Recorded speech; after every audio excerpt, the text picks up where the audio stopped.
525 BC മനുഷ്യചരിത്രത്തിൽ സാമ്രാജ്യങ്ങൾ തമ്മിലുള്ള പോരാട്ടങ്ങൾ അതിന്റെ പരമാവധി ഉയർച്ചയിലെത്തിയിരുന്ന കാലഘട്ടം. ആ കാലഘട്ടത്തിലെ ഏറ്റവും ശക്തമായ സാമ്രാജ്യങ്ങളിലൊന്നായിരുന്നു അക്കമനിഡ് എംപയർ. ഈ സാമ്രാജ്യത്തിന്റെ അധികാരം കൈവശം വച്ചിരുന്നത് കാംബേസിസ് II ആയിരുന്നു, മഹാനായ സൈറസ് ദ ഗ്രേറ്റിന്റെ മകൻ. കാംബേസിസ് IIന് തന്റെ പിതാവിനെപ്പോലെ തന്നെ ലോകം കീഴടക്കാനുള്ള വലിയ ആഗ്രഹമുണ്ടായിരുന്നു. അവന്റെ അടുത്ത ലക്ഷ്യം ഈജിപ്റ്റ്. ഈജിപ്റ്റ് ഒരു സാധാരണ രാജ്യമായിരുന്നില്ല, ആയിരക്കണക്കിന് വർഷങ്ങളായി നിലനിന്ന ഒരു സംസ്കാരം.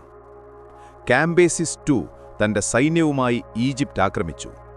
പിന്നീട് പെലൂസിയം എന്ന സ്ഥലത്ത് ഒരു നിർണായക യുദ്ധം നടന്നു, ബാറ്റിൽ ഓഫ് പെലൂസിയം. ഈ യുദ്ധത്തിൽ കാംബേസിസ് വിജയിച്ചു. ഈജിപ്റ്റ് അവന്റെ കീഴിലായി, പ്രത്യേകിച്ച് മെംഫിസ് പിടിച്ചെടുത്തതോടെ. പക്ഷേ യഥാർത്ഥ കഥ ഇവിടെ തുടങ്ങുന്നു. ഈജിപ്റ്റ് കീഴടക്കിയ ശേഷം കാംബേസിസ് IIന് 3 പ്രധാന ദൗത്യങ്ങളുണ്ടായിരുന്നു: കാർത്തേജ് കീഴടക്കുക, നൂബിയയിലേക്ക് മാർച്ച് ചെയ്യുക, സീവ ഒയേസിസിലുള്ള ഒറാക്കിൾ നശിപ്പിക്കുക. ഈ 3-ൽ ഏറ്റവും രഹസ്യപൂർണമായത് സീവ ഒയേസിസിലേക്കുള്ള സൈന്യത്തിന്റെ യാത്ര. അവിടെ നിലനിന്നിരുന്നു ഒറാക്കിൾ ഓഫ് അമൂൻ, പുരാതന ലോകത്തിലെ ഏറ്റവും പ്രശസ്തമായ പ്രവചന കേന്ദ്രങ്ങളിലൊന്ന്. ചരിത്രകാരനായ ഹെറോഡോട്ടസ് ഈ സംഭവത്തെക്കുറിച്ച് തന്റെ ഗ്രന്ഥമായ ഹിസ്റ്ററീസിൽ വിശദമായി എഴുതിയിട്ടുണ്ട്. ഹെറോഡോട്ടസ് പറയുന്നതനുസരിച്ച് കാംബേസിസ് II ഒറാക്കിളിനെ ശിക്ഷിക്കാൻ 50,000 സൈനികരെ അയച്ചു. ഇവിടെ നിന്ന് ചരിത്രവും രഹസ്യവും തമ്മിൽ ലയിക്കുന്നു. സൈന്യം ഥീബ്സിൽ നിന്ന് പുറപ്പെട്ടു. അവർ മുന്നോട്ട് നീങ്ങിയ ദിശ സീവ ഒയേസിസ്. പക്ഷേ അവരുടെ വഴി കടന്നുപോയത് സഹാറ ഡെസേർട്ട്. ഹെറോഡോട്ടസിന്റെ വിവരണം. ഹെറോഡോട്ടസ് എഴുതുന്നത് വളരെ നാടകീയമാണ്. അവൻ പറയുന്നത്, സൈന്യം ഒയേസിസിലേക്ക് പോകുമ്പോൾ ഒരു ഭീകരമായ മണൽ ചുഴലി അവരെ പൂർണ്ണമായും മൂടി. പക്ഷേ ഇവിടെ ഒരു പ്രധാന ചോദ്യമുയരുന്നു: ഹെറോഡോട്ടസ് വിശ്വസനീയനാണോ? ചരിത്രകാരന്മാരുടെ കാഴ്ചപ്പാട് 2ആയി വിഭജിക്കാം. ഹെറോഡോട്ടസിനെ വിശ്വസിക്കുന്നവർ. ചില ചരിത്രകാരന്മാർ പറയുന്നു, ഹെറോഡോട്ടസ് വളരെ പഴയ സ്രോതസ്സുകളിൽ നിന്നാണ് വിവരങ്ങൾ ശേഖരിച്ചത്. അവൻ ഈജിപ്റ്റ് സന്ദർശിക്കുകയും നാട്ടുകാരിൽ നിന്ന് കഥകൾ കേൾക്കുകയും ചെയ്തു.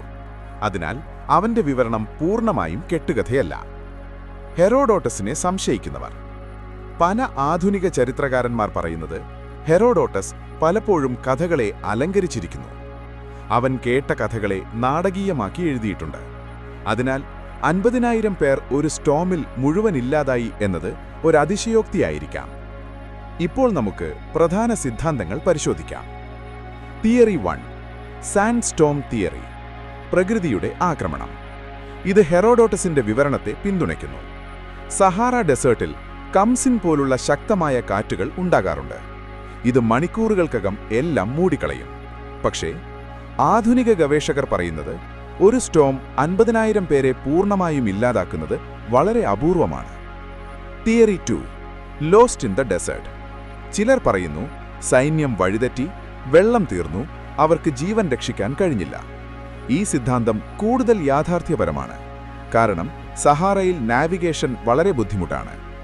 Theory 3, attack by local tribes.